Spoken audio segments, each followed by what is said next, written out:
This session is really for you to talk with a former judge, talk with a student, talk with NSF, which has been the major partner funder of this initiative since its inception.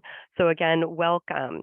My name is Ellen Haas. I'm the Associate Vice President for Academic and Student Affairs with the American Association of Community Colleges.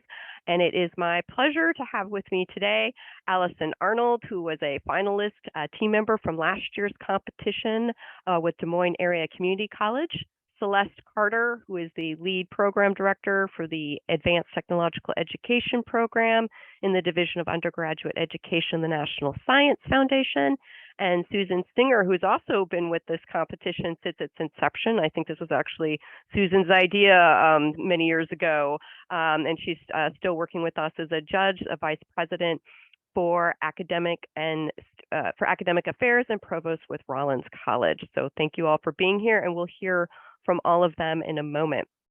I did just want to start by seeing who we have in our audience today. If you don't mind letting us know if you are a student, a faculty member, an administrator, if you're representing a different demographic, hit other and let us know in the chat. So it looks like good. Oh, we're still shifting a little bit. So we do have some students. Welcome, and thank you also to our faculty members and administrators who are supporting these teams and getting students involved in this competition. So I'll go ahead and end the poll and share results with everyone, as you can see. All right. And then I will move on and give you a little bit of background. So what we'll be covering today, again, I'll be giving you an overview about the competition, be talking a little bit about the Innovation Bootcamp, what you win, how to apply, how the finalist teams are selected. We'll go over a timeline. We'll talk a little bit about past innovations to give you an idea of what's come before you. And then we'll hear from each of our presenters on why innovate, why apply, and what makes for a winning idea. And then the majority of this session is for you to, again, ask questions. If you have an idea for the competition, this is a wonderful form of people to vet that idea too. So we do hope you take advantage of that. If you've got questions prior to that, please put them into chat, and I'll answer them as our presenters are speaking, and we can also answer them during the question and answer period. So just as a bit of background, the American Association of Community Colleges runs the Community College Innovation Challenge in partnership with the National Science Foundation. And it is a competition where we ask teams of 2 to 4 community college students working with a faculty or an administrator team mentor to use STEM to innovate solutions to real-world problems that the teams identify. So teams then apply for the CCIC, and up to 12 finalist teams are selected to attend an innovation boot camp. And that boot camp provides professional development, mentoring and coaching to build strategic communication and entrepreneurial skills to help students advance their innovations. So students would participate in sessions such as commercializing ideas, understanding value proposition, refining a pitch, and communicating with stakeholders. And it's really designed to enable students to discover and demonstrate their capacity to use STEM to make a difference in the world and to translate that knowledge into action. So there's Allison on the slide with her poster from last year, a little strategic placement. The teams have the opportunity to interact with entrepreneurs, experts, and industry professionals throughout the Innovation Bootcamp. They network with other community college innovators, and they make connections and share ideas. And the bootcamp itself, after a period of training, culminates in 2 events. We host a national showcase, a student innovation showcase, where students have the opportunity to engage with elected representatives, legislative professionals, and other STEM leaders and stakeholders. Last year, this event was held at the U.S. Library of Congress. And pre-COVID, it was held on Capitol Hill in the House or Senate office building. One year, we even had it at a White House office building. This year, we are working to host it again on Capitol Hill in either a House or Senate office building, as that proximity to Congress really ensures member representation and representation by staff coming to see the team's innovations. In addition to the National Innovation Poster Session, teams are also invited to participate in a final pitch presentation. And this is done at the boot camp in front of a panel of industry professionals, so a little like Shark Tank. And it is those two events, the poster session and the final pitch competition, that determine the first, second, and third place winning teams. And we really like to think of the CCIC as providing a friendly and constructive environment where students have the opportunity to hone their skills while also competing for cash awards. And so speaking of awards, so what do you win? So besides bragging rights of a national recognition, you get a plaque, each finalist team, for their leadership in STEM innovation, certificates from NSF and AACC for each finalist team member. Excuse me. AACC provides full travel support for all finalist team members to attend the boot camp in the Washington, D.C. metro area. And we provide each team member a $500 cash honoraria. We realize we're asking for a chunk of time. We take you out of your lives to offer this boot camp, and we try to offset some of those costs by giving you an honorarium for participating. And then cash awards are made to each first, second, and third place team member in the amount listed on the slide here. So it is a nice prize, and there is no restrictions on how you can use that money for being a winning finalist. Some further pictures of some stakeholder engagement. This is from our poster session last year at the Library of Congress, and then a couple of pictures from prior student innovation showcases. So how does this competition work? So again, it is teams of 2 to 4 students with a faculty or administrator mentor. We do encourage diverse and interdisciplinary teams. The solution needs to be STEM-based, but the team can be diverse. Students in STEM, business, humanities, and other fields are certainly encouraged, and some of the winning teams have had these multidisciplinary teams. And student teams are develop STEM solutions to real-world problems that they identify. And as part of the application process, teams are asked to submit a written entry and a 90-second video. And those entities address the problem. So you want to define the problem, give it a background and the context. Your solution, describe the solution, the STEM that transforms it, and how it's different and innovative, and the impact and benefits on society, and how those would be measured. So does it, you're assessing, is it impacting the economy, security, environment, quality of life? And then a video to tell a compelling story of how your solution is innovative and unique in addressing the problem. On the challenge website, the URL is listed here under the resources tab. We have links to all of the finalist videos from the last 2 years, so you can get a sense of the innovations that were selected as finalists from past competitions, and also see how those videos were put together. You can also download complete guidelines. Do note, teams are not required to have already implemented your innovation. So this is an ideation competition. You can share ideas for how the innovation would be implemented in a real world scenario. And again, this is really designed to get you to start thinking of yourselves as entrepreneurs with a novel invention, creation, or product to eventually bring to the marketplace. So how we select the teams? So entries are vetted and evaluated by a panel of AACC staff and community college STEM experts using the following review criteria that you see on the screen. We talk about innovation and impact. So they'll be assessing the proposed solutions use of STEM to address the problem, its impact on society, and how it differs from existing efforts. Feasibility, so an assessment of the likelihood that the solution will work as presented and can be replicated, that you've thought about potential barriers and offered some suggestions for how to address them, and clarity of communication, that the team's entry was compliant with all guidelines and included clear and consistent messaging. So from these, the review panel will select up to 12 finalist teams from the applications to attend the Innovation Bootcamp. The dates for the boot camp are June 12 through 15. We are in Alexandria, Virginia, not far from the National Science Foundation and very close to the District of Columbia, which we will be taking the teams into for the student poster session. It is expected that all finalist team members attend the boot camp, as that's where all the skills development and networking occurs, and also where the innovation showcase and the final pitch competition take place. To give you a general timeline of the event, the applications are due on March 30th. We notify the teams in late April. We have a whole content hub where we all go over everything about the boot camp and what to do to prepare. We start that with an orientation webinar on May 2nd. We follow that up with a customer discovery webinar. You have a few assignments to do in preparation for the boot camp. The boot camp itself, again, is held June 12th through 15. And on the final day of the boot camp, we announce the first, second, and third place winners. Just a bit on past innovations. So as I mentioned on the Challenge website, you can see examples and videos of past innovations. We'll also ask Allison in a moment to talk about her team's innovation. But just some examples of what's come before, everything from smart solar-powered recycling bins to drones to clean oil spills, virtual reality applications to serve children with autism.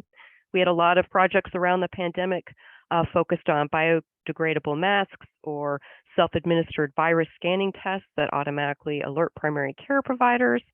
We've had electric vehicle conversion, producing electricity from wastewater, IT apps designed to assist with disaster response or helping those in a time of crisis. We've had aquaponics to address world hunger and using viruses to slow the spread of antibiotic-resistant bacteria, just to name a few.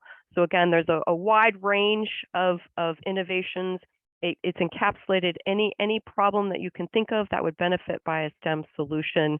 This competition is open to.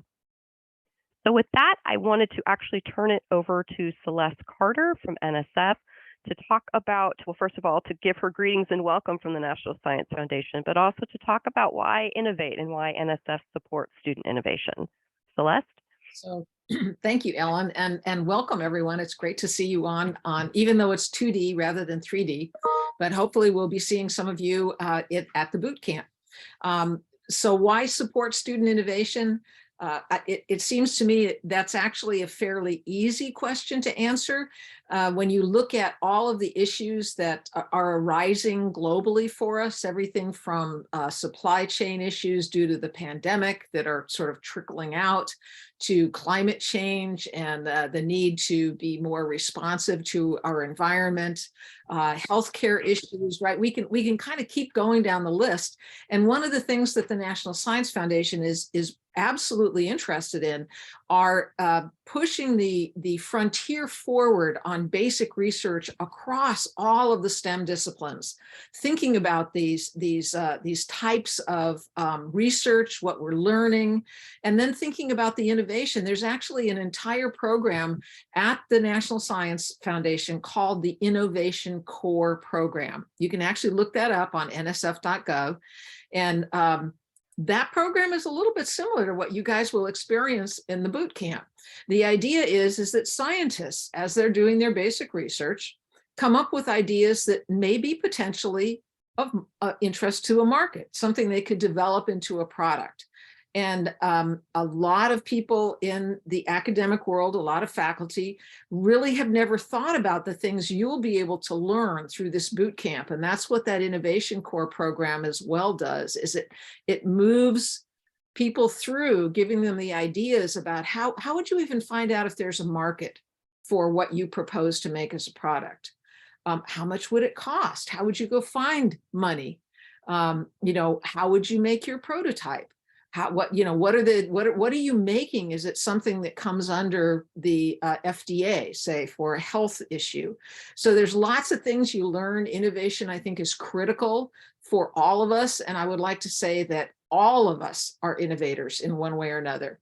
So with that, Ellen, let me turn it back to you.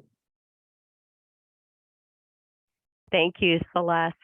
And I would like to turn it over to Allison to give the student perspective of why apply. On the screen is our cohort of finalist teams from last year, just following this was right after we were breaking down the poster session in the Library of Congress.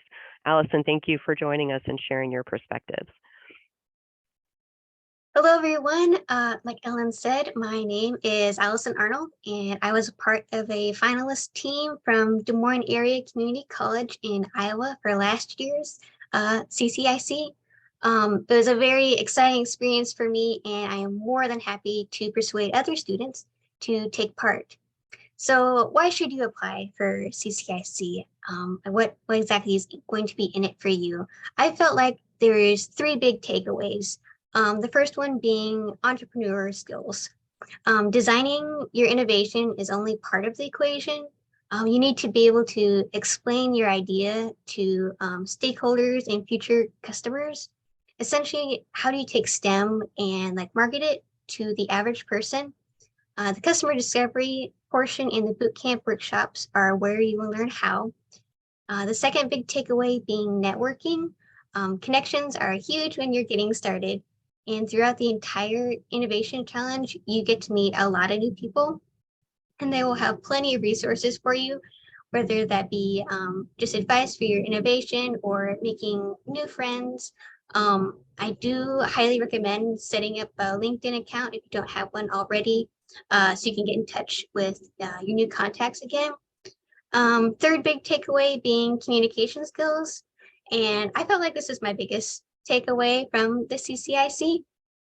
I learned how to be more sure of myself and how to better convey my ideas.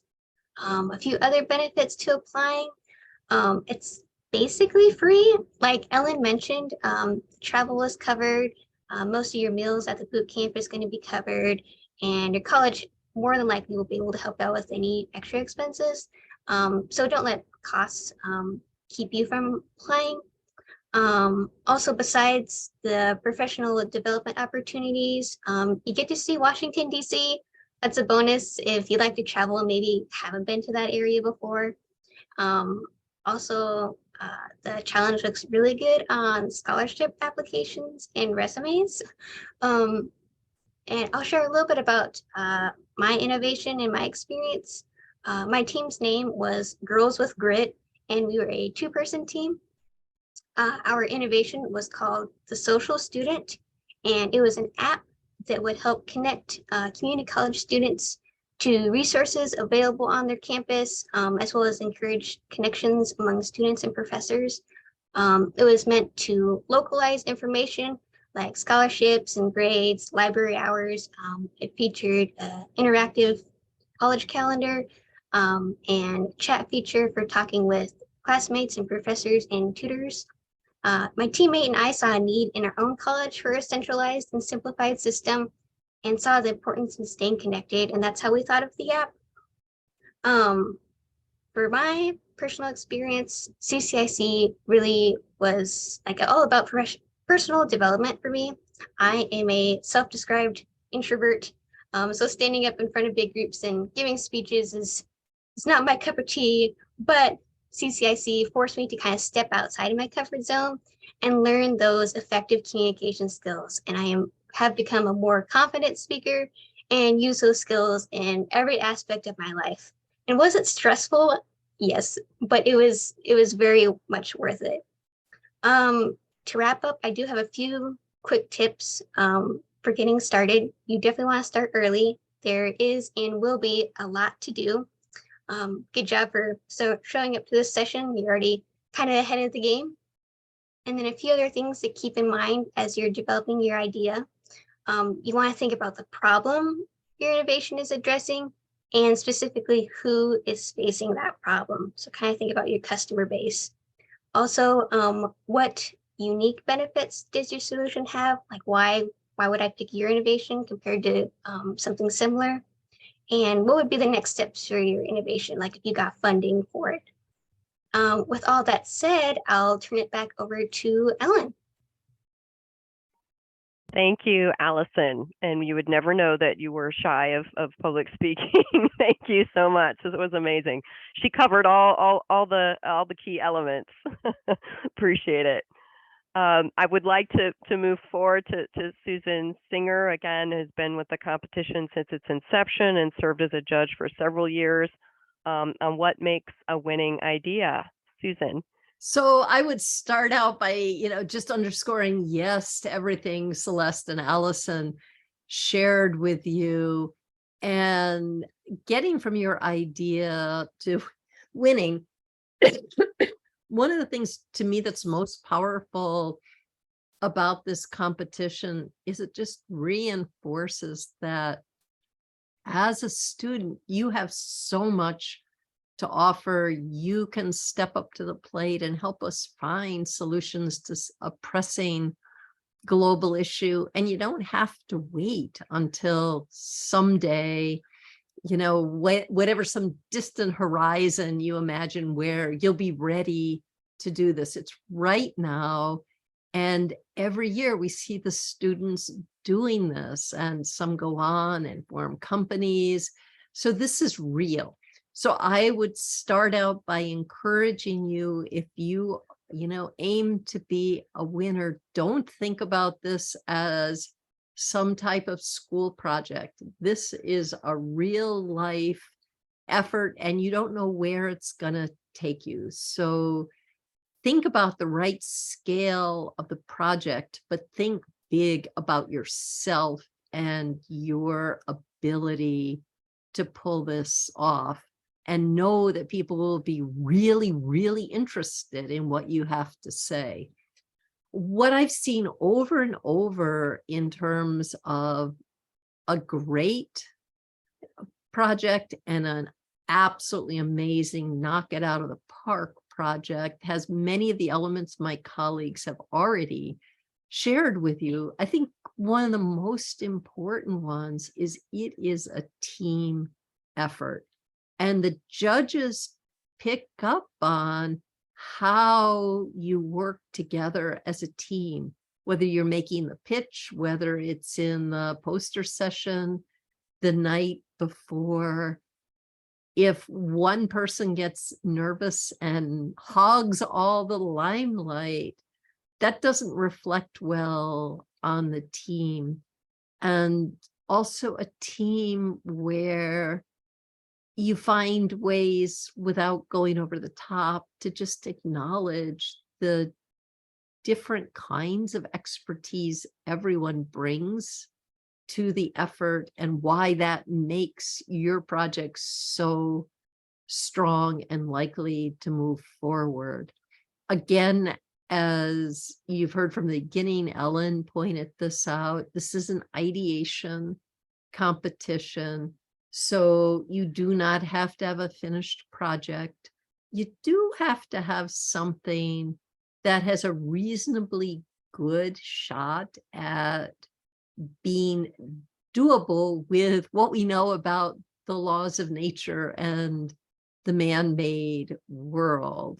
So think about what might actually, if it panned out, be a doable strategy. And think about, right, it's the National Science Foundation. Yes, absolutely, you need some marketing expertise on your team, other skill sets, but you do want to be able to tie this back to the science. So if you're a biologist and you pull together a team, maybe you want to think about how that aspect of STEM expertise that you already have can be helpful, versus going and you don't know a thing about circuits, but you've picked a challenge that requires the skill of someone that's going into electrical engineering, and you want to be a chemist, right? That may or may not be a good fit. So think about your strengths. And let me close my comments by where I started. I think what's amazing about this competition is the participants go away empowered. And the world's such a complicated place. We face really pressing issues that's going to take all of our collective wisdom and will to address. But you're part of that solution. And this is such a positive way to see that right now, right today, you have a way forward to make things better. So I'll stop there. Thank you, Susan, and thank you for the points on tying it back to the science.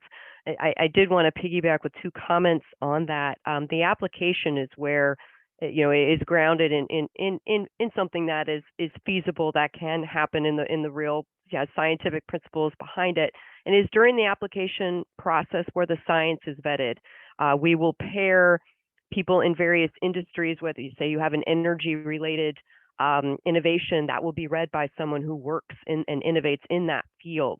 So we vet the science in the application phase. When you get to the competition, I just want to make the clarification, while it's grounded in science, it's not a science competition. Once we're in the competition, we are focused on how do you communicate those ideas? How do you think about getting that innovation from the lab, from the workshop out into the marketplace, whether it's a nonprofit, whether it's a commercial product, no matter what it is. So it's a good distinction to make. And I also want to emphasize that we don't expect you to come in knowing exactly how to make a pitch or what to do. We give you a lot of training even before the boot camp starts on thinking about your customer base. We have you do customer discovery. Well, you will interview key stakeholders about their needs, and you're using that information to see how that meets what you're trying to develop. We give you an opportunity to engage with industry professionals at the boot camp. We do this as a hybrid element where we put you in teams. And we have industry professionals, many of them CEOs of their own companies in verticals that align with your innovation, come in and talk to you. We give you a chance to interview them and do some more customer discovery on site. And then we have, as Celeste Carter mentioned, the I-Core program at the top of this. We have an I-Core instructor. They're giving you the same curriculum that they are giving scientists and researchers out in the field that are funded by NSF.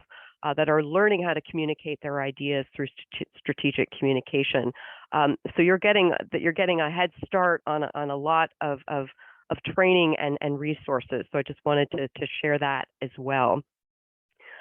This is the part where we turn it over to you. As I said, this is very informal. We're a small group. So I'm going to turn off the recording in a moment and then just allow people to ask any questions or share any insights. I saw Bradley is with us, who was a competitor, brought a team in 2021. That was our virtual team. So he can share some information on that. But just a reminder, the deadline is March 30th. The URL is below. If you have any questions, do email us. We really enjoy this competition. It's not just the teams that leave empowered. I think everyone who touches it leaves on a high because it's just such an amazing event. So with that, I'm going to stop sharing and also stop my recording.